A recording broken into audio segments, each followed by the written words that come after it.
I was not on the social media at that time.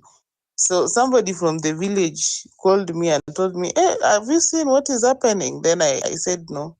Kwani what is happening? Akaniambia, ujaona kwa news? Nikamwambia mi siwechingi news.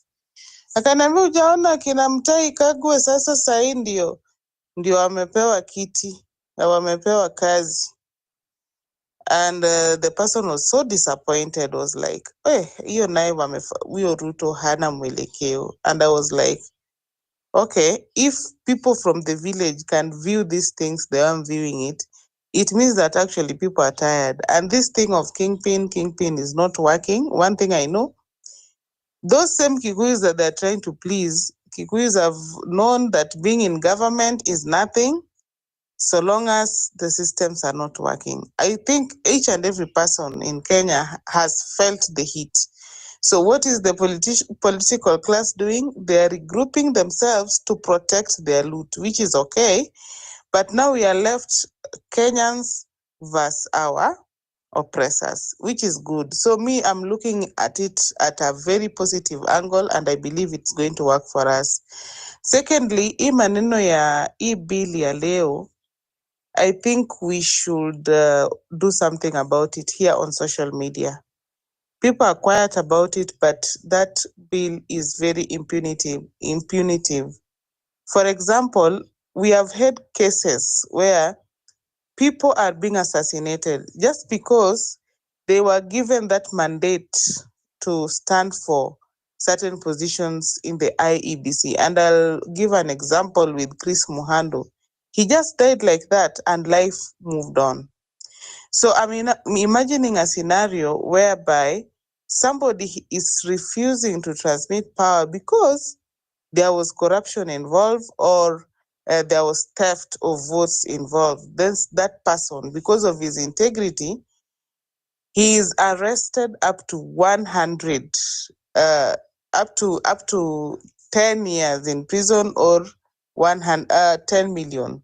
So it really doesn't make sense. So those are the things that we should be refusing, because definitely Ruto uses the same MPs to bring laws. So they are using laws, they are also using misuse of power to implement what they want to implement. Because when it comes to budgeting for our money, they don't look at the law. But when it comes now to introducing what they want, they look at the law. So those are the things that Kenyans are supposed to be looking at.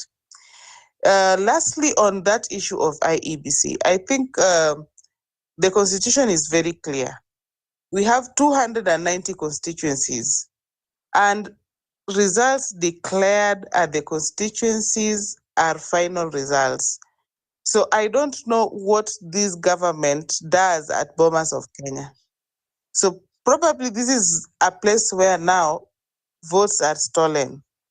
And with our caliber in this country, Ruto cannot tell us in this century we are still supposed to be using papers when voting, because the system, there can be systems, and anytime the systems are tampered with, people will just know. It will just be automatic that people will see it, that actually there was a tamper in this system, and that is why the tallying are not really making sense.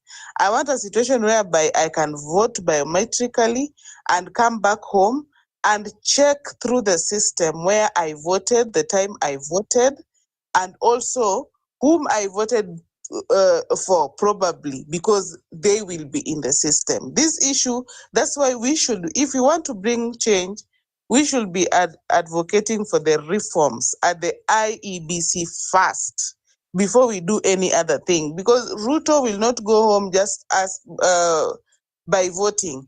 Ruto is somebody who is going home through voting, through going out to the streets and telling him no. Otherwise, if you're waiting for Ruto, because right now he's desperate, whatever he's displaying is desperacy. And that is why you are seeing he is also introducing those bills, because he knows very well he will not win. So he's trying all measures, and he knows nobody can be president without the rule of law. So what we should first of all be refusing And in these all social media platforms, I think I've tried to talk about it on TikTok, but still we should be amplifying that there should be no bombers of Kenya. Results to be announced at the constituency level, and that's final. This issue of bombers of Kenya is what is draining this country to whatever it is right now. But me, I'm happy. The pressure that we are pushing is what is making these people to be this desperate. So guys, me naweza waambia tu, let us keep on with the pressure so that this government can feel that the youths know what they want. It is time for us. The time is now, not tomorrow. Thank you.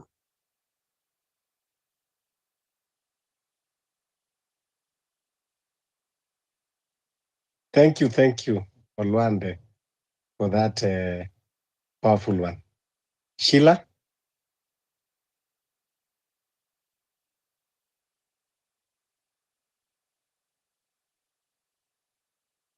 Go ahead, Sheila.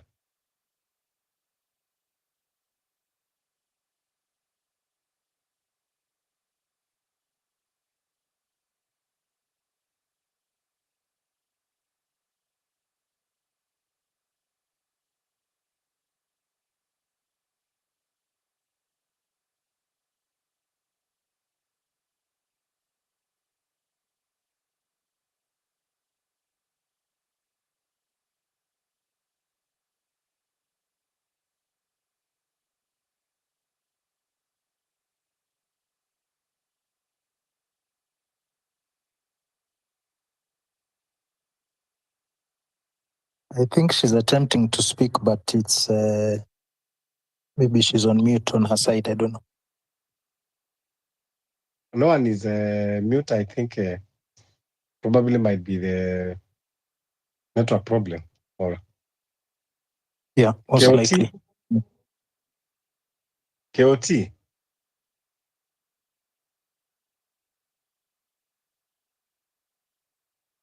KOT? Okay, so guys, I think we have already have enough time to talk. So KOT, I think we will end up here. Kesho tena we will have another space, God willingly. So thanks everyone that have participated, who have contributed, either by typing, by requesting the mic, by speaking. Thanks everyone. And let's continue always having engagement, having conversation, having the collective voices, because in order for us to succeed, we need unity, we need strength. Oh, yes, Sheila.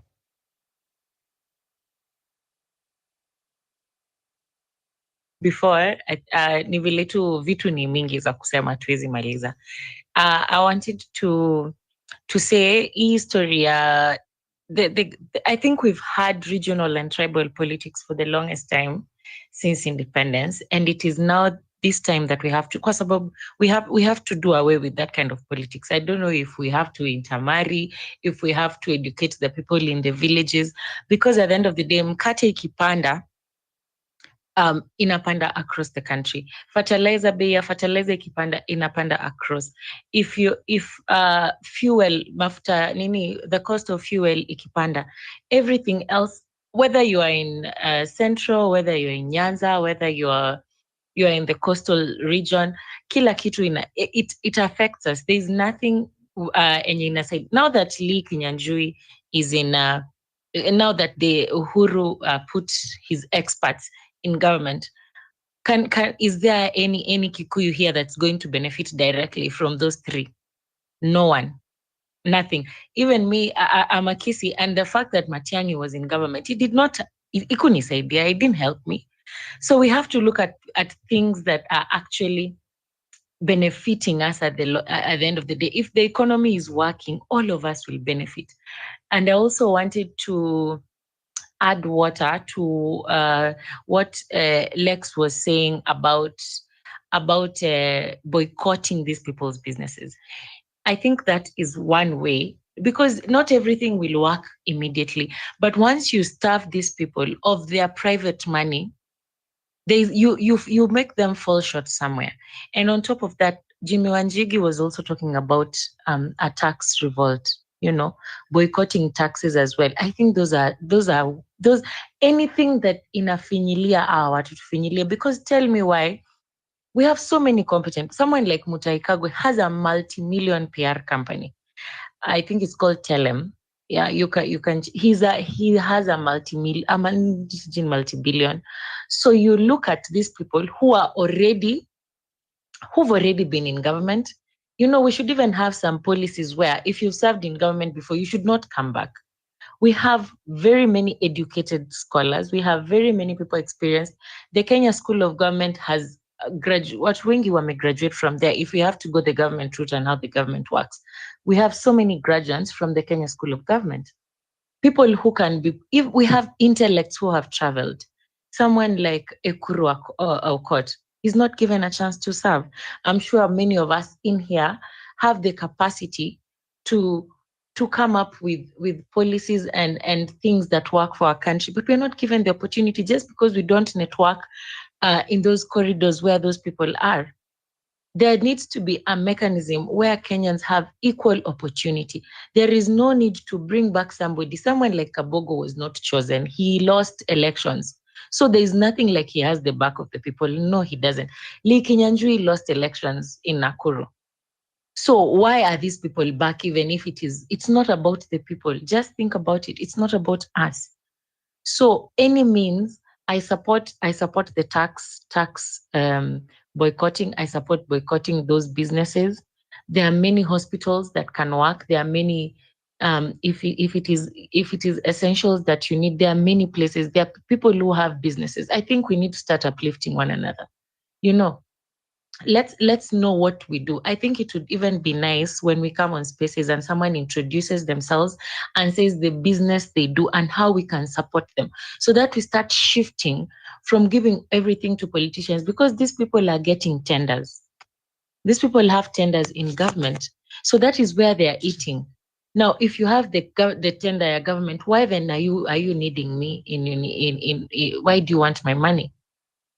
So if there's someone here who can, maybe you do import and export, let people know so that we can support your business. We don't have to be going through, I don't know, all those, how do we call it? All those people because they are used. It's not even about being used. They're just familiar with how they can manipulate the system. And once you have so many Kenyans as your customers, and you're being frustrated by government, people will come and support you. Let's say, for example, I'm a real estate financial consultant, and maybe I have a business somewhere and I'm being frustrated, and a lot of people are coming to me for consultancy to guide them. I can use that. I can use my fellow Kenyans to help me streamline for the next person who is in the same industry. If you're an engineer, if you're a creative person, I feel so sad, for example, when we have when artists because Kenyans are not giving them money and they decide to support the government by going and singing, that let me tell you something, that giving Ruto that face that he's accepted, that is very wanting, because you're taking us back. Someone like Major, someone who so many young people resonate with. Watu wa ground, people across from the ghetto, across to the suburbs, they resonate with his music. And then someone like Esther Wahome, it is so disappointing that as we are fighting, other people are taking us back because of the same greed for money, which we are trying to address. It is very important. Me hata na support to boycott even those people. Anyone we might love your music, but we are willing to finyilia you kidogo. We will come back to you later. We will come back to you later. So many people are singing good music. There is so much good art. And it might look like it is important that we sacrifice something. People sacrificed their lives. People died. Those children who went with a flag, hakuna mtu alikuwa anajua tutakufa. I remember when it was on TikTok and they were saying tujipake sijui Colgate kwa macho, beba flag, utashutiwa. And then we went there and people were shot, and then we hear news that the Kampala, there was an in that Museveni's snipers are the ones who are here shooting us. So there's really no treason charge over that. And you wonder if you're willing to support the cause of such a government, are you really worth the support of Kenyans? It is not so hard kusema no. I'm not going to come there, and just sacrifice a bit. We all need to sacrifice. And then you come out and tell Kenyans, okay, we are organizing a separate concert. We will be charging 500, 1,000. Come and support us. And Kenyans will come. I don't think it was very hard for them to do that, but they chose. That's just an example of where our division comes in. And we aside from suffocating their businesses, we need to suffocate their reputation. We need to suffocate their voices. Every time they turn up to talk to us, the way we suffocate them up at Twitter, I'm sure it's when they talk about social media, they're talking about TikTok and Twitter. So let us remember to be united, and let's continue every way we can suffocate these people and make them feel the pinch. We will. Even a billionaire, Ruto, lose 1 million, if he feels he's not getting 1 million or 100,000 from somewhere, he's going to want to know. Now, I have also seen news that a committee has been formed of inquiry to find out why businesses are closing in Kenya. Like it is news. Why do you need a task force for that? There's the Ministry of Trade and Investment. Ask.